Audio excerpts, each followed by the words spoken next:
Hello, আসসালামু আলাইকুম। আর এখানে আমি দেখতে পাচ্ছি সমুচা বানিয়েছিলাম, আর এখানে রোল, আর এটা আমি নিমকির জন্য বানিয়ে রাখছি। আর এটা আমি বেগুন সংরক্ষণ করে রেখেছিলাম, তো এখন কয়েকটা টুকরা বেগুন বের করে নিব।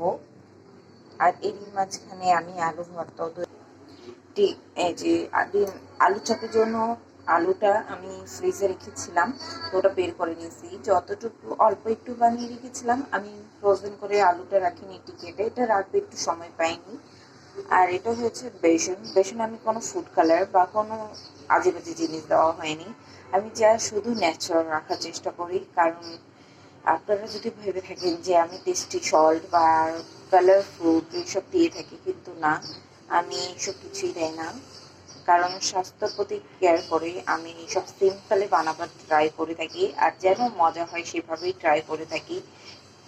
হ্যাঁ, কিছু কিছু জিনিস দিলে হয়তো টেস্ট আসে, কিন্তু আমি ন্যাচারালভাবে নিজে ঘরে পদ্ধতি করে আমি সব কিছু তৈরি করতে চাই, যেন সবটা সুন্দর করে হোক।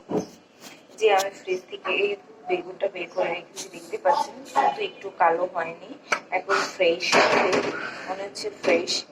তো এভাবে করে সংরক্ষণ করে রাখলে আমি ভাবি যে বেগুনগুলো কালো হয়ে যাবে, কিন্তু না, সুন্দরই থাকে, খারাপ হয় না। আর যেহেতু রোজা মাস, তো প্রচুর দাম বেড়ে যায়, তো আগে থেকে কিছু কিছু জিনিস তৈরি করে রাখাটাই বেশি ভালো মনে হয় আমার কাছে।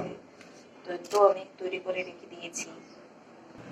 আর এখানে আমি নিমকির জন্য করে রেখেছিলাম এই যে, আর এই যে রোল আর যে সমোসা, সব কিছু ফ্রিজে করে রেখে দিয়েছিলাম, তো এখন আমি সবটাই তৈরি করে নিব।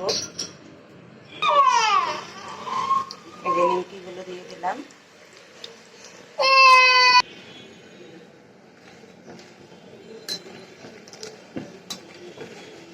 আমার নিমকিগুলো ভাজা হয়ে গেছে, এবার আমি তুলে নেবো আস্তে করে।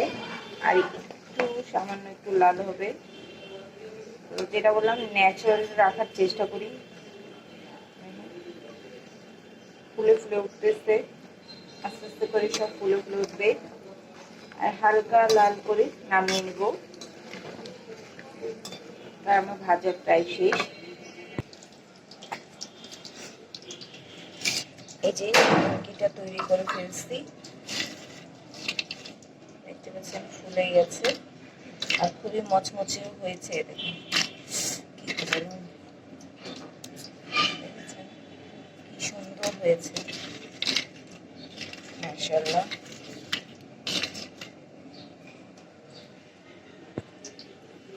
এখন আমি রোলটা আর সমোসাটা দিয়ে দিলাম, এটা এখন তৈরি হবে। তো আস্তে আস্তে করে এটাকে আমি রান্না করে নিচ্ছি।